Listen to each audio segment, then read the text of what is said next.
Hello साथियों, मैं BL लूणा मेरे यूट्यूब चैनल स्टडी टाइम में आपका हार्दिक स्वागत करता हूं। हम निबंध पढ़ रहे हैं सीरीज के फूल जो आचार्य हजारी प्रसाद द्विवेदी का है। पिछली जो क्लास थी उसके अंदर हमने हजारी प्रसाद द्विवेदी जो लेखक परिचय उसके बारे में और जो कुछ महत्वपूर्ण जो इनके मेन जो पॉइंट होते हैं वो हमने पिछली क्लास के अंदर कवर किए थे।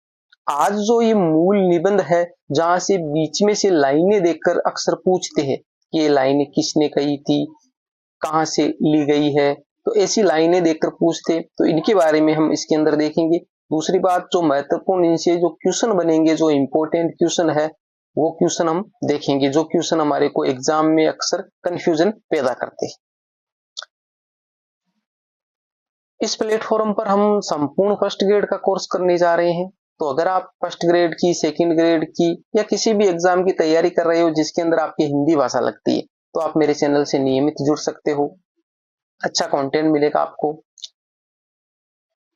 कोई भी कमी नजर आती है वीडियो में, किसी भी प्रकार का कोई डाउट लगता है तो भी आप मेरे को कमेंट करके पूछ सकते हो। किसी भी प्रकार का आपका कोई क्वेश्चन होता है तो भी आप मेरे को कमेंट करके पूछ सकते हो। बिना समय गमाए हम शुरुआत करते हैं क्लास की कि जो सीरीज का फूल है उसका मूल जो निबंध है उसके बारे में। जहां बैठकर ये लेख लिख रहा हूं उसके आगे पीछे दाएं बाएं सीरीज के अनेक पेड़ है।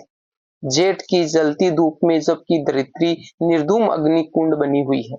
यानी लेखक कह रहा है कि जहां बैठकर मैं ये लिख रहा हूं, तो आपसे पूछेंगे कि जो सीरीज के फूल जो निबंध है वो लेखक कहां बैठ के लिख रहा है। कि जहां बैठ के लिख रहा हूं उसके आगे पीछे दाएं बाएं सीरीज के अनेक पेड़ है, वहां बैठ के, यानी सीरीज के पेड़ों के बीच में बैठकर ये लिख रहा है।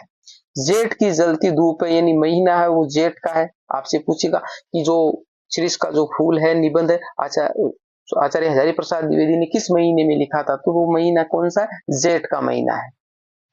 जबकि धरित्री निर्धूम, धरित्री का मतलब हो गया धरती, निर्धूम का मतलब हो गया बिना धुएं के, बिना धुएं के। तो बिना धुएं के अग्नि कुंड बनी हुई है, कहने का मतलब जेठ का जो महीना है उसके अंदर धूप तेज होती है और उस तेज धूप के कारण चारों ओर का माहौल है वो इतना तेज गर्म हो रखा है। तो ये कह रहा है निर्धूम बिना धुएं के ही वो अग्नि कुंड बनी हुई है।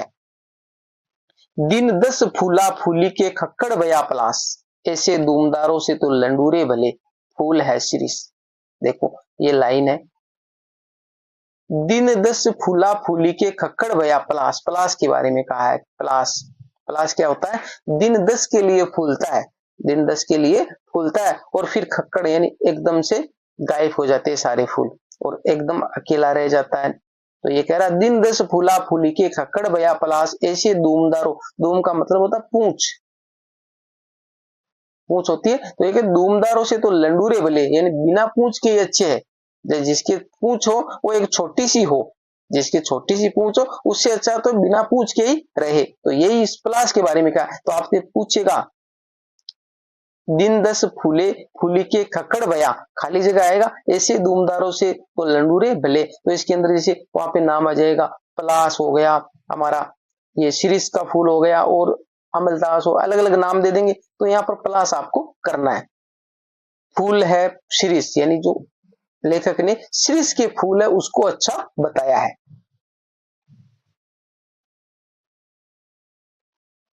बसंत के आगमन के साथ लहक उठता है, आषाढ़ तक तो निश्चित रूप से मस्त बना रहता है। मन रम गया तो भरे बादों में भी निर्घात फूलता रहता है। देखो कहां से फूलना प्रारंभ करता है? शिरीष बसंत के आगमन से। जैसे ही बसंत आता है तो बसंत के अंदर सभी जो पेड़ पौधे वो खिलने लग जाते हैं। तो ये कह रहा है कि बसंत के आगमन के साथ लहक उठता है। तो बसंत के आगमन के साथ लहक तो उठता है, पर ज्यादातर जो पेड़ है उसके कम समय के लिए फूल होते हैं। तो ये जो शिरीष है ये लंबे समय तक फूल रहते हैं। आषाढ़ तक तो निश्चित, यानी बसंत से लेकर आषाढ़ तक तो निश्चित ही इसके अंदर फूल रहते हैं। और अगर इसका मन भर गया, इसका मन भर गया तो ये भादों तक भी चला जाता है। निर्घात का मतलब बिना घात के आगे चला जाता है।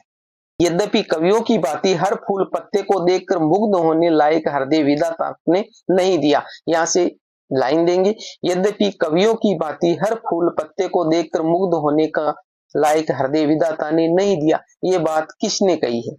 तो ये बात आचार्य हजारी प्रसाद द्विवेदी ने खुद के बारे में कही है। क्या कहा है? यद्यपि कवियों की भांति जो हर कवि है उस कवियों की तरह मैं भी किसी भी फूल को देखकर ऐसे मुग्ध नहीं होता हूँ, ऐसा विधाता ने मेरे को हृदय नहीं दिया, पर नितांत ठूठ भी नहीं हूं, पर ऐसा भी नहीं हूं कि मैं मुग्ध होता ही नहीं हूं। शिरीष के फूल मेरे मानस में थोड़ा हिलोल जरूर पैदा करते हैं, यानी शिरीष के फूल को जब देखता हूं तो मन में ऐसा उल्लास मेरे जगता है। शिरीष का फूल संस्कृत साहित्य में बहुत कोमल माना गया है। ठीक है, पिछले भी क्लास के अंदर जो मेन जो लाइनें ली थी हमने, मेन जो सारांश उसके अंदर बताया था, यहाँ पर पूरा मूल सारांश है, वहां पर मैंने मुख्य पॉइंट लिखे। तो शिरीष के फूल को संस्कृत साहित्य में क्या बताया? कोमल बताया है।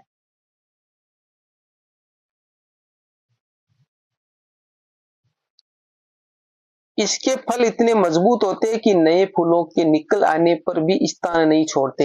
यानी फल है वो तो कठोर है और फूल है वो कोमल है। फूल इतने कोमल है, मुलायम है, और फल इतने कठोर है कि जब तक नए फल नहीं आते तब तक वो स्थान नहीं छोड़ते हैं।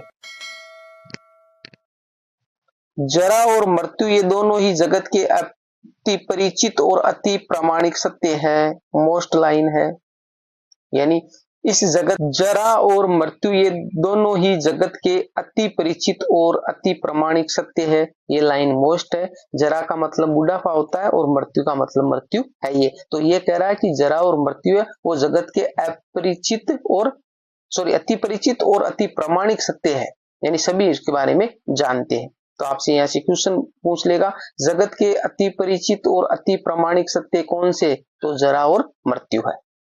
अवधूतों के मुंह से ही संसार की सबसे सरल रचनाएं निकली है।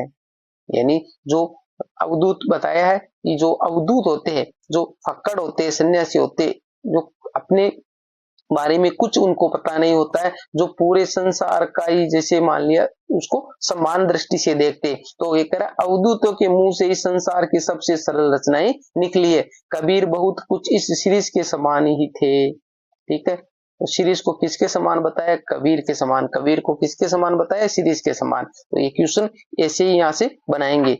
मस्त और बेपरवाह, जिस प्रकार कबीर थे तो मस्त और बेपरवाह, पर सरस और मादक।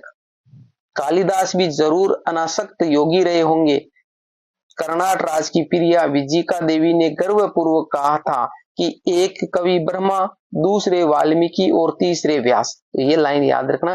कर्नाट राज है, उसकी जो प्रिया यानी उसकी जो रानी है वज्जिका देवी उसका नाम है, उसने गर्व से कहा है कि संसार के अंदर 3 ही कवि हुए, एक ब्रह्मा है, दूसरा वाल्मीकि है और तीसरा व्यास है। एक ने वेदों को रचा, आगे है, दूसरे ने रामायण और तीसरे ने महाभारत को। इनके अतिरिक्त और कोई यदि कवि होने का दावा करे तो मैं कर्नाट राज की प्रिया रानी उसके सिर पर अपना बायां चरण रखती हूँ। अब यहाँ से क्वेश्चन कैसा बनाएगा? जैसे मान लिया जो कर्नाट राज है उसकी प्रिया का नाम पूछ सकता है, वज्जिका देवी है, उसने किस किस को कवि माना है? तो ब्रह्मा है, वाल्मीकि है। ठीक है, तो ये जो 3 नाम आए यहाँ पर व्यास है, तो ये तीनों नाम है, ये देखकर पूछ सकते। दूसरी बात यहाँ से आपसे पूछेगा कि कर्नाट राज की जो प्रिया है वो जो यहाँ पर लिखा है यदि कवि होने का दावा करे तो मैं कर्नाट राज की प्यारी रानी उसके सिर पर अपना कौन सा पैर रखती है? तो वो बायां पैर रखती है। तो ये दाया बायां का फर्क है नहीं, नॉर्मल सी बातें लगती है, पर वहां एग्जाम में फिर सोचते हैं दाया था या बायां था, तो ये याद रखना है, बायां पैर रख रही है। ठीक है, कौन सा पैर रखने की बात कह रही है? यानी जो कवि होने का जो करे तो उस पे वो कौन सा पैर रखने की बात करे तो बायां चरण रखती है। मैं आया की शकुंतला के कानों में से उस शीर्ष पुष्प को देना भूल गए हैं जिसके केसर गंडक स्थल तक लटके हुए थे। यानी यहाँ पर ये बात हो रही है, दुष्यंत है ना, उन्होंने शकुंतला का चित्र बनाया था, तो ये कह रहा है कि जब मैंने शकुंतला का चित्र बनाया था उसके कानों में जो शीर्ष के पुष्प है उसको देना भूल गया था, और जिसके केसर गंड स्थल तक लटके हुए यानी गालों तक लटके हुए हैं, और रह गया है शरदचंद्र की किरणों के समान कोमल और शुभ्र मरनाल का हार। मैं जब जब शीर्ष की ओर देखता हूं तब तक हुक उठती है, हाय अब अवधूत कहाँ है? तो ये इसके बारे में मैंने पीछे की क्लास में बता दिया, ये गांधी के बारे में कहा गया है। तो काफी जो पॉइंट थे वो हमने पिछली क्लास के अंदर कवर किए और कुछ जो पॉइंट थे वो हमने इस क्लास के अंदर कवर किए हैं। बाकी जो जितना मैंने बताया इतना अगर आप देख लेते हो तो इनमें से जो कोई भी क्वेश्चन आएगा तो आपका गलत नहीं होगा। अब कुछ महत्वपूर्ण जो क्वेश्चन है वो भी हम देख लेते हैं।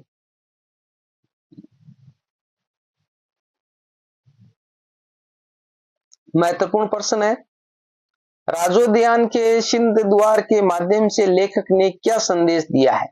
यानी राजोद्यान के सिंह द्वार के माध्यम से लेखक ने क्या संदेश दिया? तो उत्तर में कोई भी लक्ष्य अंतिम नहीं होता, ये बात कही। राजोद्यान के सिंह द्वार के माध्यम से लेखक है ये कहना चाह रहा है कोई भी लक्ष्य वो अंतिम नहीं होता है।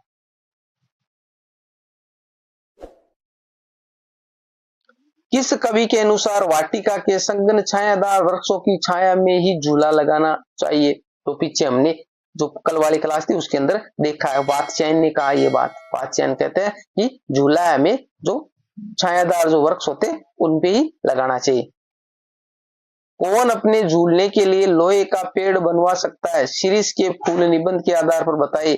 तुंदिल नरपति, यानी ये कह रहा है कौन अपने झूलने के लिए लोहे का पेड़ बनवा सकता है? शीर्ष के फूल निबंध के आधार पर बताइए। तुंदिल नरपति।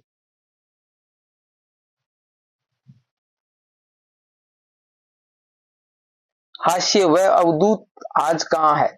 हाय वह अवधूत आज कहाँ है? या अवधूत किसे कहा गया? तो यहाँ पर महात्मा गांधी को कहा गया है।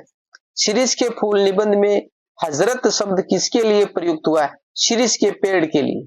ठीक है, जो हजरत शब्द काम में आया वो शीर्ष के पेड़ के लिए आया। मैंने यहाँ पर जो पूरा सारांश आपको नहीं बताया क्योंकि इतना लंबा चौड़ा है। अगर पूरा जिस प्रकार किताब में गाइड में लिखा हुआ है वैसा का वैसा ही मैं यहाँ पर पूरा आपको बताता तो आपका टाइम भी खराब होता और कोई मतलब नहीं निकलता। तो इसलिए मैंने उसमें से जो महत्वपूर्ण जो पॉइंट बनते थे एग्जाम में क्वेश्चन कैसे आएंगे वही मैंने यहाँ पर दिया। अगर आप पूरा पढ़ना चाहे तो आप गाइडों में और पूरा अच्छे से पढ़ सकते हो। तो शीर्ष के जो पेड़ है उसके लिए हजरत शब्द काम में लिया है। आगे देखें, धारा को परमान यही तुलसी जो फरा सो झरा जो बरा सो बुताना, ये कथन किस कवि का है? तो ये कथन है वो तुलसीदास का है। हजारी प्रसाद द्विवेदी ने शांति निकेतन से किस पत्रिका का संपादन किया था? तो पत्रिका वसुधा। अब जो वसुधा है इस पत्रिका के संपादक कौन है?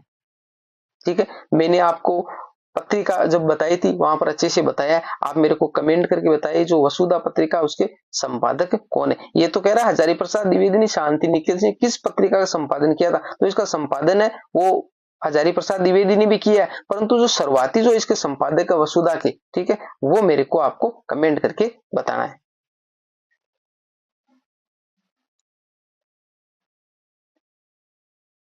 डॉक्टर हजारी प्रसाद द्विवेदी ने निम्न में से किस कवि को अनासक्त कवि माना है? कालिदास, रविंद्रनाथ टैगोर और सुमित्रानंदन, तीनों को ही माना है। यानी हजारी प्रसाद द्विवेदी है जो शीर्ष के फूल निबंध है इसके अंदर इन सभी कवियों को अनासक्त कवि माना है, कालिदास, रविंद्रनाथ टैगोर और सुमित्रानंदन पंत को। शीर्ष के फूल निबंध किस शैली का निबंध है? ललित निबंध है। ठीक है, ऐसी शैली का ललित निबंध है।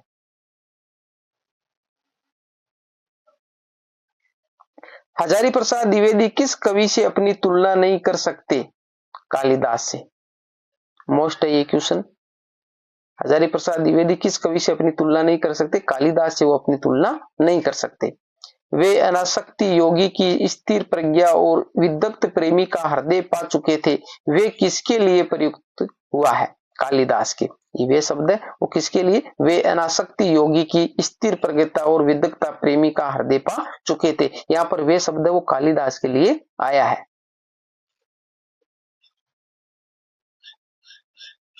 आगरवध का 15-20 दिन के लिए लहक उठना किसे पसंद नहीं है? कबीरदास को। यानी 15-20 दिन के लिए फूलता है फिर उसके फूल है वो नीचे गिर जाते, ये बातें है वो कबीरदास को पसंद नहीं है। ऐसे फूल कबीरदास को पसंद नहीं है। दिन 10 फूला फूली के खक्कड़ भया पलाश, ये पंक्ति किसकी है? कबीरदास की है। कबीरदास से ऊपर वाली और ये नीचे वाली बात यही है, कबीरदास की पंक्ति है। द्विवेदी को साहित्य के गहन अध्ययन की प्रेरणा किससे मिली? उत्तर है क्षितिमोहन और रविंद्रनाथ टैगोर। ये भी मोस्ट है। यानी द्विवेदी जो आचार्य हजारी प्रसाद द्विवेदी है उसको साहित्य के गहन अध्ययन की प्रेरणा किससे मिली? क्षितिमोहन और रविंद्रनाथ टैगोर से। किस ग्रंथ में छायादार वृक्षों की छाया में झूला लगाने की बात कही गई है? कामसूत्र में, यानी किस ग्रंथ में छायादार वृक्षों की छाया में झूला लगाने की बात कही गई है, कामसूत्र में कही गई है। और ये कामसूत्र किसका ग्रंथ है, किसने लिखा है, ये मेरे को आप कमेंट करके बताइए।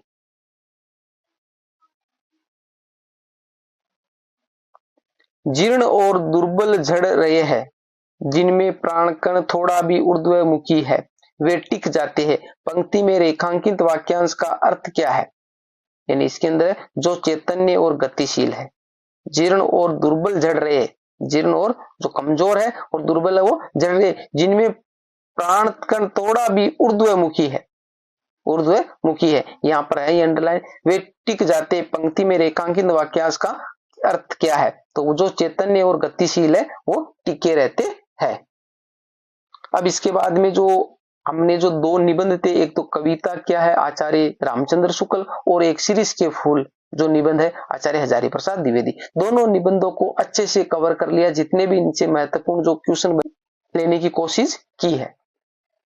अब इसके आगे हमारा कहानियां दे रखी है, तो पहले हम कफन कहानी है प्रेमचंद की, उससे शुरुआत करेंगे जो कल देखेंगे।